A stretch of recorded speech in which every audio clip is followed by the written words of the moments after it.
Hey guys, so it has been a while since I've done a cooking video, and I thought what better thing to do than to make some homemade beef stroganoff. This is a super easy recipe. My mom used to make beef stroganoff a lot for us when we were growing up because it's kind of like poor food. So when we didn't have anything, but I'm going to show you guys how I do it. Super simple and quick. This is perfect for busy moms, and here are the things that you're going to need. It's filled with lots of seasoning, so I like to use the Kikkoman soy sauce. You can use a regular soy sauce as well. We use the Aloha shoyu, but I use half the amount of regular soy sauce if I'm using the Kikkoman. You definitely want minced garlic or fresh garlic works for seasoning. I have some mushrooms here, some sour cream, garlic salt, parsley flakes. Fresh parsley works way better, but that's what I have on hand. Chopped onion, which fresh works better as well, but that's what I have on hand. I have some pepper, a can of cream of mushroom soup, and as you can tell, I'm loving Target because of their prices, because Target everywhere, Target. You do need some all-purpose flour. I'm just using that to help thicken. You're going to need some white egg noodles, usually 1 bag. And then you need to select the type of meat you want. I went to Costco today. The stew meat was really good. It was $24.50 for almost 5 pounds worth of meat. I'm not going to use all of this, probably just this amount here. And I'll slice it up thin. I'll come back to show you. And some butter. I usually use about half a stick of butter to cook the meat in. And I am missing a thing. You're going to need some Worcestershire or Worcester. I say Worcestershire sauce or Worcestershire sauce in our house, and you're going to need that as well for a little bit of flavoring. And that is pretty much it. So I'm going to go prep all of my stuff. I'll come back to show you and then walk you guys through the steps. So as I mentioned before, I got the meat because it was reasonably priced. And basically what it is stew meat. Now you can decide to go with chuck steak, London broil if it's on sale. The good thing about stroganoff is that you literally choose the type of meat that is on sale. It's one of those kinds of dishes. Like I said, it's actually kind of a pauper dish or a poor man's dish. So you use what you can. Normally, I don't go out to buy the supplies for stroganoff. When we're going to do stroganoff in the house, it's really something where I already have the mushrooms on hand. I already have some leftover sour cream and some meat, and we kind of throw it together. So I'm going to go ahead and slice these up, and then I'll show you how big they are when I'm done. Now, because this is stew meat, you're definitely going to want it to be smaller size pieces, but you also want to cut against the grain. Stew meat tends to have to cook longer. So when you cutting against the grain, you have it tender when it cooks up softer, and you can kind of sear it and cook it at a shorter time frame than you would if you were cooking actual stew. So I'm going to finish chopping these up. Once my meat is all cut up to the size I want, and I'm feeding my entire family, plus making sure I have leftovers for my husband to take to work for lunch tomorrow, I'm going to go ahead and start heating up my pan. This pan is on about number 5, so just a little over medium, and I'm going to go ahead and put in just under half a stick of butter into the pan. And I'm going to go ahead and just let that melt down some. Then I'm going to go ahead and put in the garlic, the minced garlic, and the meat. And yeah, I like to cook the meat with the butter because it'll give it just a creamier, heartier taste to it, which I really like. See how the butter is melting. Once that melts down a little bit more, I'm going to start adding in the steak. Just want it to melt down just a little bit more, and then I'll actually add in the garlic first, and then I'll start putting in the meat. I like to put my mushrooms in last because it gives it a little bit more of a texture to it instead of just being soft butter garlic mushrooms, if you know what I mean.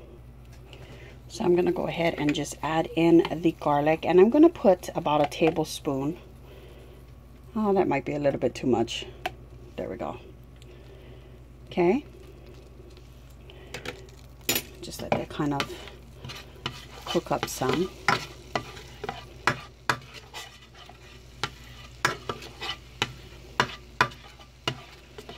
As the butter melts, once it melts completely, I'm going to go ahead and add in the meat.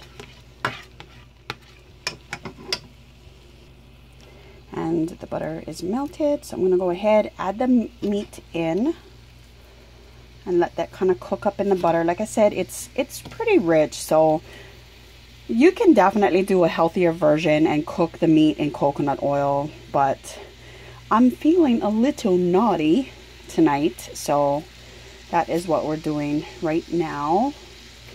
And I'm just going to go ahead and cook this up. As it's cooking, I'm going to add in the seasoning. So I'm going to put in the chopped onion, the garlic salt or regular salt, and I'm also going to add in some Worcestershire and some pepper and just a little bit of the parsley flakes. I usually hold the parsley flakes off until the end. And I'm sorry if I keep going back and forth and pausing and not showing you guys as I'm doing it. I'm filming from my phone, so I have to kind of figure out what hands I want to use.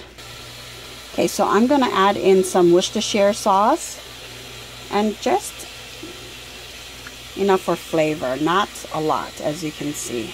Just for that extra kick of flavor that makes you think, hey, there's something in there, but I don't know what it is. Okay, I'm adding in some garlic salt now.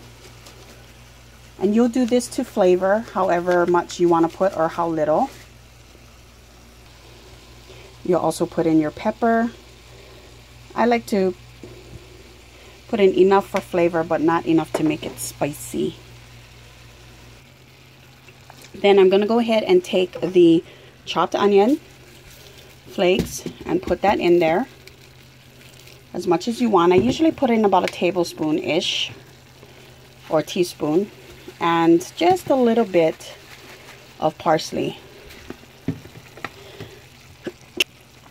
You're going to finish off the entire dish once you put the sauce in there with parsley. So just put enough just for a little bit of extra flavor. I like to also put some basil in there sometimes, as well as some extra spices. But if your family is not big on those things, that's up to you. We just like herbs in here. So I'm going to put in some basil as well as some rosemary and some herb de Provence in there as well, just to add a little bit of flavor. And I'm going to start boiling my egg noodle pasta water as well as cut up my mushrooms, and I'll be right back. Okay, so your meat is cooked. I turned the fire down to a number 2, which is about a medium-low or low-medium, however you want to call it. And I also chopped up the mushrooms. So basically what I do is I chop the mushroom in half and then I slice it. And I'm going to just go ahead and add this. And you want that gravy in there. You could dump it out if you want, but it really adds to that beefy goodness that I like. And we love beef in this house. I know a lot of people say it's not good for you, but it tastes good. So I went ahead and added that. I'm going to just kind of mix and toss them together, cook the mushrooms up. And once I see that they're cooked pretty reasonably well, I am going to go ahead and start working with doing the sauce. So I am going to add half a cup of water to this, because I want a little bit more liquid, because the meat was a lot leaner than normal. So I'm going to add right now half a cup of water, so it'll stretch out that beefy flavor. And then I'm going to add a teaspoon of flour to help thicken that up. And then I'll be working on adding the rest of the stuff. So that half a cup to 3/4 of a cup of water is in, and the flour, and I'm just going to kind of mix that in and get that incorporated and get ready to add the sour cream and the cream of mushroom. Okay, so now I have a focus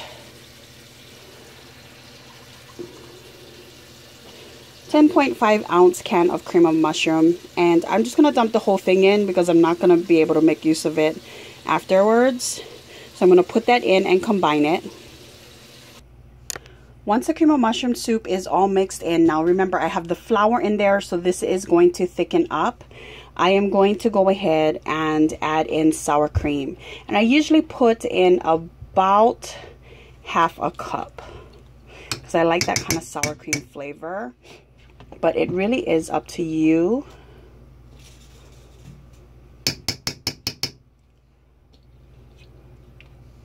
And then I'm going to go ahead and combine this all together.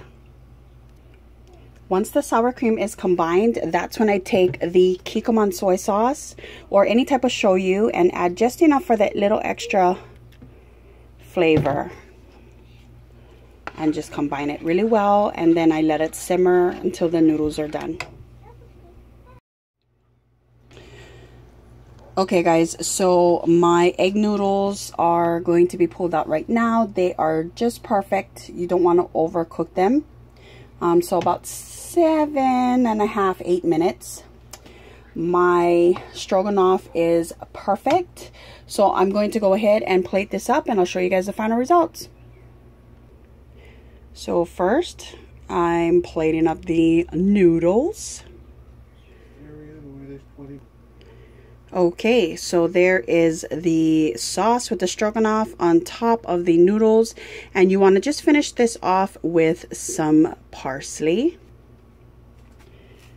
Just gonna sprinkle some on top, just like that, and dinner is served.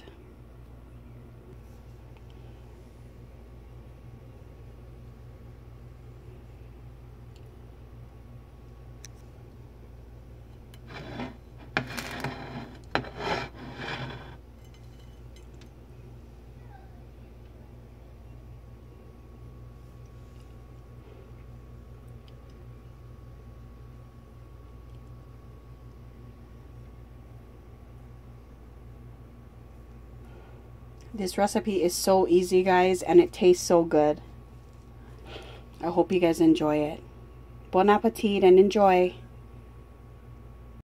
Just a quick note, for those of you that like to mix your stroganoff together with the meat, you can do that too. My family likes to just mix the noodles and the meat and the sauce and everything all together. Like I said, enjoy, guys.